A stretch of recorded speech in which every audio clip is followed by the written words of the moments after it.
ପୂର୍ବତନ ବାଚସ୍ପତି ସତ୍ୟପ୍ରିୟ ମହାନ୍ତିଙ୍କ 26ତମ ଶ୍ରାଦ୍ଧବାର୍ଷିକୀ।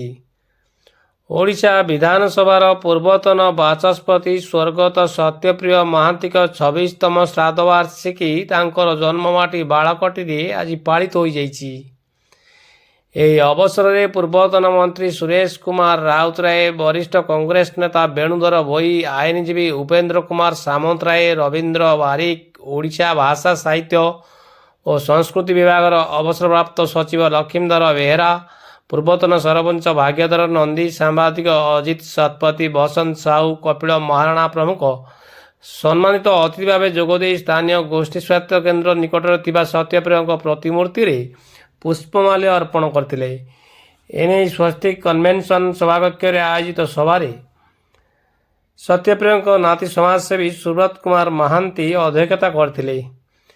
ଲିଙ୍ଗରାଜ ମନ୍ଦିର ପରିଚାଳନା କମିଟି, ଜଗନ୍ନାଥ ମନ୍ଦିର ଆଇନ ପରିଚାଳନା କମିଟି, ଭୁବନେଶ୍ୱରର ପ୍ରତିଷ୍ଠା ଓ ଜୟଦେବ ନିର୍ବାଚନର ବିକାଶ କ୍ଷେତ୍ରରେ ସତ୍ୟପ୍ରିୟଙ୍କ ବହୁମୁଖୀ ପ୍ରତିଭା ସମ୍ପର୍କରେ ଅତିଥିମାନେ ଗୁରୁତ୍ୱାରୋପ କରିଥିଲେ। ଅନ୍ୟମାନଙ୍କ ମଧ୍ୟରେ ଗିରିଧାରୀ ସାହୁ, ବିଜୟ ସାହୁ, ନାରାୟଣ ସାହୁ, ରବିନାରାୟଣ ପାତ୍ର, କାହ୍ନୁ ଦାସ, ସୋମନାଥ ବେହେରା, ସୁଜିତ ବେହେରା, ଇଞ୍ଜିନିୟର ପ୍ରଭାସ ବାରିକ ଓ ଅରବିନ୍ଦ ସାହୁ ପ୍ରମୁଖ ଉପସ୍ଥିତ